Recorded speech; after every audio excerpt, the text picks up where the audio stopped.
Meet me at the Chazen. I'm your host, Gianofer Fields. Margaret Nagawa is an artist, PhD student at Emory University in Atlanta, and guest curator for our exhibition, Insistent Presence, Contemporary African Art from the Chazen Collection. Our first conversation took place prior to the opening, and unfortunately, Nagawa had to leave before the installation was complete. Much to our joy and delight, she is back to see years of planning come to life. In my thinking about the show, it derived from the colors that I was seeing in the art, and mostly from one particular work by Nigerian artist Ranti Bam, and the work is called Osan. So it's a small vessel, a terracotta vessel, and those colors are oranges, earthy oranges, and blues, more like indigo blue. And I take that as a starting point to think through what the feeling, what the mood of the exhibition would be. It's very grounding. I want it to feel earthy, but also have a connection between the African continent and the North American continent through the indigo plant. Indigo was one of the earliest cultivated plants in America, and that was in South Carolina, and rice before they cultivated cotton. So it's a painful history, but it's also a history that connects these two continents through a botanical relationship. So taking that on and looking at how an artist is working with those colors today, felt that this is a connection between the two continents that I wanted to create. Even if it's a very subtle connection, you might not pick up on it, but it's there in the background. And the selection of this particular work, when one enters the space, it's a warm orange. And I chose a black and white contrasting piece by Sungi Mulengea from Tanzania. And this painting is a woman whose face is pointing right at the tip of the top part of the canvas. Her nose is the tippy top of it, and then her toes reach out to the edges of the left and right sides of the canvas. So we see this body on a very white rectangular canvas, but it's pushing against those margins. And that's the kind of feeling that I wanted when one enters. They are grounded in her arms that are stretched right in the center, but they're also the feet, the toes suggest to us that move beyond where you are now, continue on into the space. And that's the kind of feeling that I wanted to create, the contrast and also the warmth. And the black text on the top, that again is contrasting and it's very bold. Our designer Maria ensured that we have this text that communicates the message that the exhibition is about. So this is a collaborative work. It's not a single thinking and executing. It's a collaborative work between the museum and myself as a guest curator. So one of the things I wonder, is there a blueprint that you follow? What are the steps to putting together an exhibition? How do you go about deciding what goes where when you're faced with conveying, I think, so much information, so much emotion? This isn't something that you just walk into and read. You feel it first. I begin with the work. I think as curators, we have responsibilities to the art, to the artist, and to the audience. The gallery space, the museum space, becomes a context. It's either an institutional context which goes not only the physical space but also the larger picture of how the institution serves the community around it, or it's an independent exhibition where it can be a one-off event in a non-traditional art space, pop-up exhibition. But here we're dealing with an institutional space. So that's the context with which we are working. But physically, my responsibility is to the art and to the artist and to the audience first in the context of an institution. So when I look at the art, that's where I derive the direction and the display that is going to follow. How am I going to encourage, or what conversations do I see happening among the works? then how do I bring out those conversations that I observe in the work for the audience to also engage in those conversations? But at the same time, I'm thinking, what was the artist trying to communicate? Because the artist is thinking about an audience which might be themselves, but which might also be beyond themselves. You acquired 4 new works for the exhibition, but there are also pieces that are from the Chazen's permanent collection. So how do you have conversations with the works that you may not physically be in the presence of when you're putting together an exhibition? I saw the work in images first, and in August 2022, I came here on site, I saw the collection. And that way I could actually see the work that I had originally seen as an image. I can physically be in the presence of Neo Matloga and know, oh, this work is taller than I am. So I can be in the presence of Khaled Ben Suleiman's pottery and know that this glazed ceramic work, we cannot show it on the ground. We have to show it at a certain level, and we have to protect it in a certain way because we don't want curious little hands touching it. It's quite fragile. So all these thoughts are building when I am in the same space with the art. I spent 3 days here, engaged with the people, engaged with the art, such that I could then build on my ideas of how the work was going to be shown in this space that I was also seeing for the first time. I would like us to be able to have a range of conversations around the work, and personally, I felt that we could add works that would enrich these conversations. For example, when we're looking at photography, and some of the photographs we have in the collection already were works by Malik Weli, which are showing architecture, but these 2 architectural sites that he's showing are a Christian or a convent, which is coming from a Christian Catholic beliefs, and also a mosque, which is coming from Islam. And I'm like, what else is going on the continent? We have these 2 religions. Yes, they're very important on the continent at many levels, but also there are religions that preceded these and still exist. The kind of deities that individuals and groups on the continent are still in contact with, they consult and guide their lives along those consultations. So I found it very important to have that complemented by work by Ibrahim Atiam from Senegal as well. So we have these 2 artists, both from Senegal, both talking about belief, but in different ways. We have then Ibrahima. I suggest his work that I had seen in an exhibition in Saint Louis in Senegal. So I have seen these works previously. I am familiar with the stories they're telling, and I'm familiar with how they can fit within the story that the museum collection is already saying.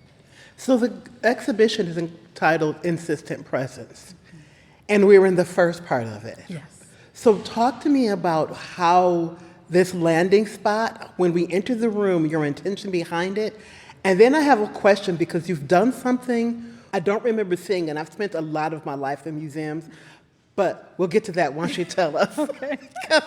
The thing that I love, I always think about how a good object sparks better questions. Not only do we have these works that are sparking these questions, but it's also how you've decided to lay them out. So talk to me about where we're landing here right now and your intention for this space. When we enter the museum and see the title of the show, Insistent Presence, and we see the work by Sungi Mulengea, the black and white contrast against the warm orange background, we then move into a space that has both orange and blue. This landing space has work that I have categorized under the title Humans in Society. I have conceptualized the exhibition along 3 different sections. The first section where we land is humans in society.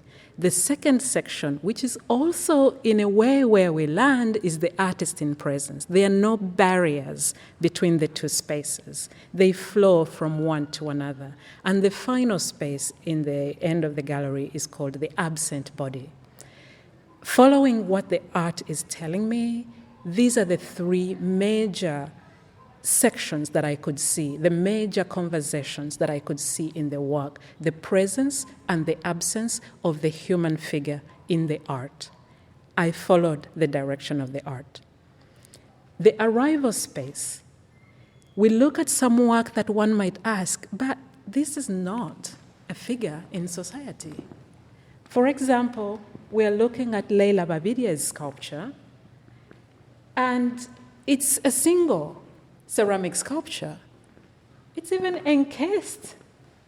It's on a pedestal in an old-fashioned way of showing art, protected in a box. So why am I talking about this work as being in society? My thinking is that this work, it's a head and the upper part of the body, a torso, decorated, has a necklace. The facial features stand out as strong protrusions, and particularly outstanding is the mouth, which is wide open and painted red. I read this work as addressing us, even if the sculpture appears in a singular form, it is trying to be in dialogue with the viewer. And that direct address to the viewer is what I am looking for, is what I want to stand out, that this work is talking to you, and then inviting you to read the label after you have taken in that sort of conversation with the work as a viewer. There's something about, normally I don't think about the glass cases, Margaret, but with this work, I want the artist to be doubly protected because they had to leave their home because of the anti-LGBTQIA plus mandates. Would you call them mandates, laws in Uganda? An act. Yeah. An act in Uganda. So Layla has to be, she left Uganda and moved to New York for her safety. And so for me, this glass case also has another meaning in that we're extra protecting her from any outside influences or any sort of harm. Was that part of your intention? No, but I like your reading of it. I just want her to be safe all the time. I'm delighted to hear how you are very empathetic towards Babidie and towards other people who might be caught in situations of exile, not of their own choosing. So, yeah, thank you. Now, another thing that I've noticed in this space, Margaret, is your use of a blank wall. I don't think that I've seen that. Talk to me about how you arrived at leaving a space, how you envisioned it, and is it, as the kids would say, is it serving what you wanted to serve? Is this doing what you needed to do in this space? Because it's striking, because no matter which angle you come from, this blank wall is certainly full, if not overflowing with work. Mm-hmm. We have installations in the exhibition, sculptural installations. And part of my thinking was we do have walls, and we also have these freestanding works. This particular one we're looking at is by Peju Alatishe, and it's a work that is talking about migration. We have 3 oars covered with textile that she has hand-painted. It's blue textile, and the painting on it is patterns in reds, yellows, blues. It's quite lovely and warm. And then on top of that, which one can think about as maybe somebody riding a horse, we have figures seated on top of the fabric which is covering the oar. And these figures are taking positions that are not necessarily joyous. It's not like a figure sitting on a horse and trying to canter forward. It's figures that are sometimes bowing their heads, hands on their cheeks, an arm on the head. It's not a happy situation. They're not comfortable. This is not something that it's not a trip anybody necessarily wanted to take or had much time to plan, is what it feels like. This is where we got to go now, and this is how we got to go. And we hope that everything works out.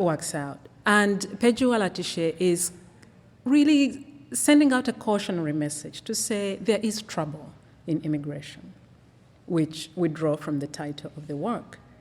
In installing the work and leaving a blank, warm orange wall behind it, my thinking was that I do not want the viewing of the work, to be interrupted by other work behind it. When a visitor comes to stand in front of the work from any direction, my desire, my intention was that they're able to focus on the art itself. So the wall behind them has to remain as free of any other art as we possibly can, as the space can allow. Fortunately, the space allows us to have blank walls behind Peju Alatise's work, to have a blank wall besides Ime Mali's installation, and that having a lot of space around Mary Sivande's sculpture as well gives us the room to walk around the sculpture, and if we choose to stop, we can look at the work from a particular angle unimpeded by anything else. I would say that having the blank wall behind it in this orange sort of ochre hue, you feel like you're part of that journey, sort of like that journey through the unknown. Maybe it's dark when they're passing through this passage. Maybe you don't know what they're going through, so it invites you to not only consider the work itself, consider the circumstances of the travel, but also empathize with the journey itself. Yes, it draws you in emotionally. And that you're able to do that as a viewer. You're able to do that, Gianofer, because you're not disrupted by other art. Once you leave this work, then you will be able to engage with another work. Oh, you might choose to walk out of the gallery, but you will have had this kind of relationship with the work for those few minutes you spend with it. And that way, if there's nothing around it, a visitor comes into the space, they spend time with the work, they have time to digest it. They have time to draw on their personal experience, to draw on what they have read in the past, to draw from prior knowledge, either about the topic of migration or about the artist herself, or they're bringing in knowledge about sculpture, bringing in knowledge about textile art, bringing in knowledge about faring on the waters. These are oars. They have been used. They have had a life. So they might be talking about appropriating something from another use into art. So we can enter this work from multiple directions. And I think the blank wall, or I wanted the blank wall, to give us the space to enter the work. So then as we move, one thing I will say about this work is that when you and the preparators were hanging it, like everybody was talking about something different. Like I was wondering, are these found ores? Were they used and this is why they have this hue? And somebody else was talking about the fabric. I wonder if this, like everybody found a different place to land on to talk about the piece because it has so many different elements to it. Mm-hmm. You can focus just on one of the figures on the oars. There's so many things that can pull you into it. And what's really striking about it is that you think of the person, like there are several people lined up in a line on the oar, but when you think about travel and you think about people moving through, you always assume the person in the front has a clear path, but you can see that the people on the front of the oar are just as worried as everybody else. Yeah. The topmost oar, for example, has 8 figures. And to me, some of them are leaning back, some of them are leaning forward, a couple are leaning sideways, one is holding up their cheek. It feels to me like waves. We have waves going up and crashing down onto the next, and then up and down. It feels to me that she's conveying this motion, this movement on water through the figures without directly talking about water. She does not anywhere say the word water. But that sense of movement the waves, how a vessel might move on the ocean or on a lake, depending where one is, it is conveyed through the way the body is, the gestures of the body, the postures of the body, those ways that the artist is using to convey movement, I think are very important for us to sit with for a moment. It's a hard work to walk away from. I think it invites us to stay. Yeah, it's a hard one Yeah. to because it's not, don't feel like I'm being rude, but I feel like I'm not giving it all the attention that it requires to really get into it. The beauty is that you can come back. It is. At least for you, Gianofer, you live here. Every time I'm in, I come back. Yes. So this exhibition invites you to see it in repeated visits, to see a few works at any one time. It's that kind of exhibition. Yeah. And there really are, like, if you're thinking about someone and you're thinking, I don't share anything in my history with this kind of work, I really don't understand it, that, to me, I don't know, it's like, think again, because there's touchstones everywhere you go. It's a human experience. And I don't, I think that one of the mistakes we make is that we see it as something that's outside of ourselves and our experiences, and it really isn't. Thinking about the continent of Africa and thinking about artists working on the continent of Africa, one in the United States might assume that, those are concerns that are very far from me. Those are not concerns that I would necessarily deal with. Those are concerns for people who live over there. Not necessarily. As humans, we have experiences that we might encounter in different locations on this planet Earth, but there are connections among us and among those experiences. When one goes to worship in a mosque in the United States, it's a kind of belief that somebody in the Middle East is following, and somebody on the African continent is following, and somebody in Asia is following. So this commonality is what I'm hoping that we can all find in any exhibition we visit. It could be in this exhibition, Insistent Presence, but it could be upstairs in works that are showing a whole different perspective and a whole different time. And it could be work that is coming into this space next semester, which might be 15th century prints. So that demarcation or separation among ourselves, I think it's non-productive. I agree. Mm-hmm. So now we're at the second part, yes. Although it's not, I don't like talking about it in parts either because it flows so well. But we're now in the area entitled The Artist is Present. Mm-hmm. So what did you want people to experience as they walked into this portion of the gallery? I looked at the art and found that a few of the artists were working with their own body, either as a photographic image or starting with performance and moving into photography and then film, like artist Lebohang Ganye does. And I found that this is interesting. Looking at this art then reminded me of Marina Abramović, who has done an installation, a performance work with the same title, The Artist is Present.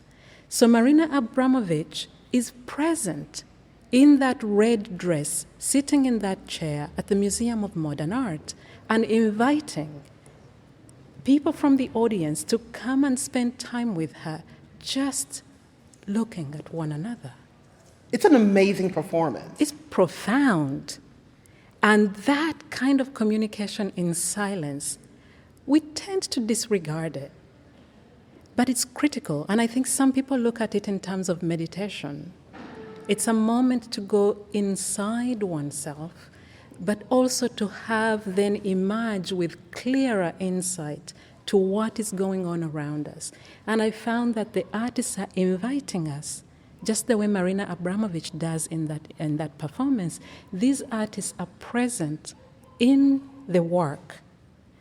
And Salah Hassan has done this work before, where he had an exhibition in New York at the Apex Center looking at what he termed the surrogate presence. This is where artists are particularly present in their work. They're using their bodies in their work. So I was looking at other exhibitions and looking at other artists, how that idea or that working process of having one's resemblance in the work, how have they conceptualized it, so I can think about how these artists are conceptualizing it. So the title comes directly from Marina Abramovich, and it's a very straightforward discussion of what Mary Sivande is talking about when she dresses and has a bronze sculpture of her work with this exaggerated dress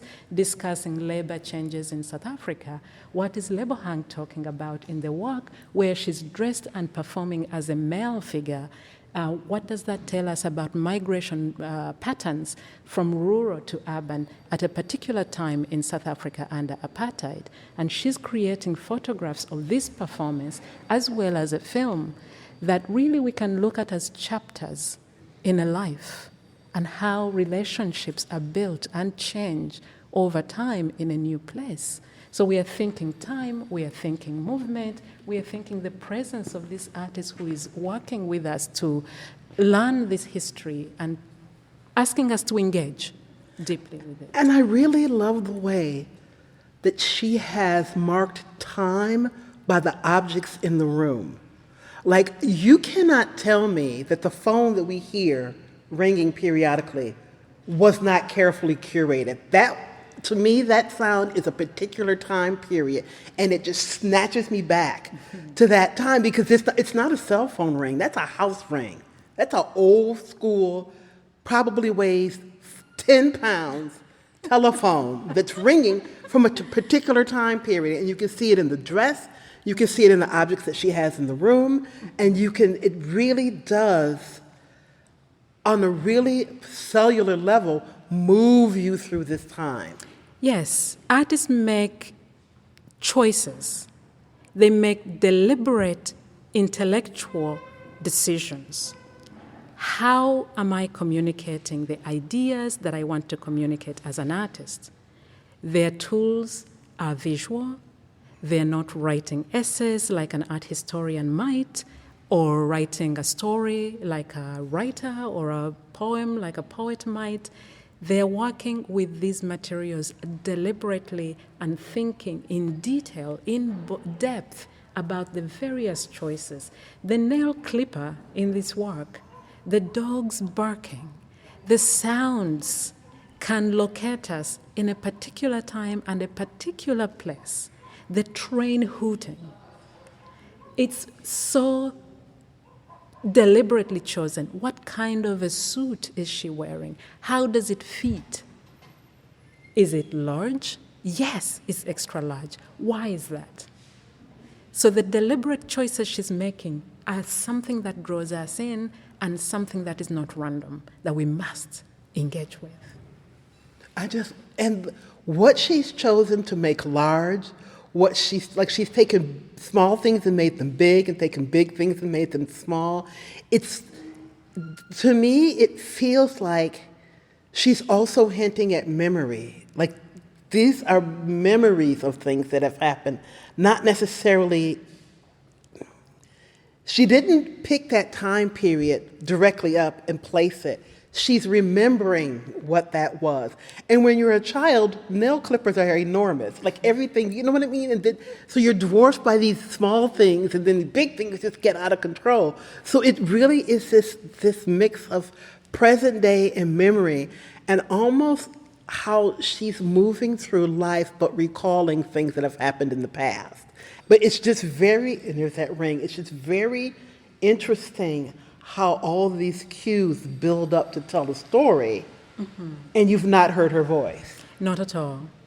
So she's working with her family history in order to tell a story about a larger country, moving from the particular to the general.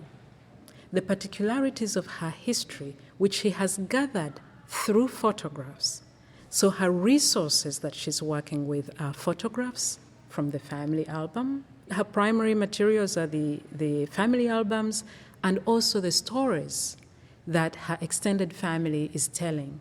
So she starts with a loss in the family, and all that remains is the photographs.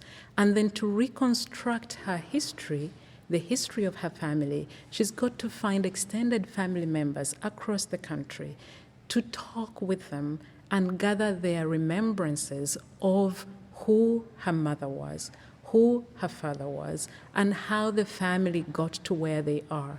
Where did they move from? Where were they born? Who did they know? She doesn't tell everything that her family tells her, but this is all information that she relies upon, she works with in order to create the images that we see. So one image that we see on the very far right, she's not wearing a suit. It's a regular shirt, a tie, and pants. But in that second image, we see the suit and a hat. She's coming into the room, has a bag, drops it down. She's wearing an ill-fitting suit, which tells us a whole different story. Is this a grandfather? And what time in their life is that? So by working with stories and narrated stories to her and photographs, she's able to then build on that and make performance art, which what we have right now is the moving image and the still images. So there are layers. The process of creating the work takes time, and it is relying on different kind of materials to get to where she is right now. And she's relying on memories of others too, who also have her in their place as a memory. I don't know, Margaret, if you experience this, that when you talk to your older relatives, for the first few minutes, they kind of forget you're an adult. And they talk to you like you were when you were 12 or 13. And then through the conversation, you can see them dawn, oh my God, she's grown up. Yes. Like you can see it sort of dawn on them. So even in these conversations, there's a transformation that happens in between memory and then what comes out of their mouth and then how she takes it. And so it's all this it's all this information that's gone through many lenses and wound up in a gallery. Indeed. And how each retelling is different. Each individual, your grandmother, grandfather, aunt, uncle, each one is going to tell the story differently because they remember it differently. And so as an artist, she's gathering these diverse stories to tell her understanding of their stories. I find that very, very interesting. And also, Nanayao Aduro in Accra invites us into his space, his particular location in Accra, Ghana, but through family who he chooses specifically because of what they look like. They look a bit like him. So he's making what I read as self-portraits through collaboration with friends and neighbors and family. And only one of these is is a picture of himself. The other four are different individuals. But he communicates. There's a lot of oral relationship going on. It's like, this is the kind of mood I'm thinking about. This is the kind of emotion that I'm thinking you would portray in this work. This is the kind of context that we're thinking about. And then leaves some space for the person that is modeling for him to do this, to go through with the gesture that he's communicating. Collaborative effort to create a portrait that is not of a likeness of oneself is another thing that I find very worth sitting with. As we made our way through the exhibition, guests arriving for a lecture by curator and writer Sarah Beatty Moses began to fill the gallery. Rather than continuing the interview, we decided to leave you with a cliffhanger. We will revisit the conversation when Margaret returns November 9th through the 10th for a lecture, curator conversation, and gallery tours of the exhibition. You've been listening to Meet Me at the Chazen. Our guest, Margaret Nagawa, is the guest curator for Insistent Presence, Contemporary African Art from the Chazen Collection at UW-Madison's Chazen Museum of Art. Meet Me at the Chazen is a production of the Chazen Museum of Art on the campus of UW-Madison in Madison, Wisconsin. For more information about the museum, its collections and exhibitions, visit chazen.wisc.edu. I'm your host, Gianofer Fields. Thank you for listening. Cause that's the way we do it around here. Not this whole process, we had do what you will. Make you sit together, sister. Make your goodwill. When she got home, she found the time to reflect. Take off her mask, drop to her knees.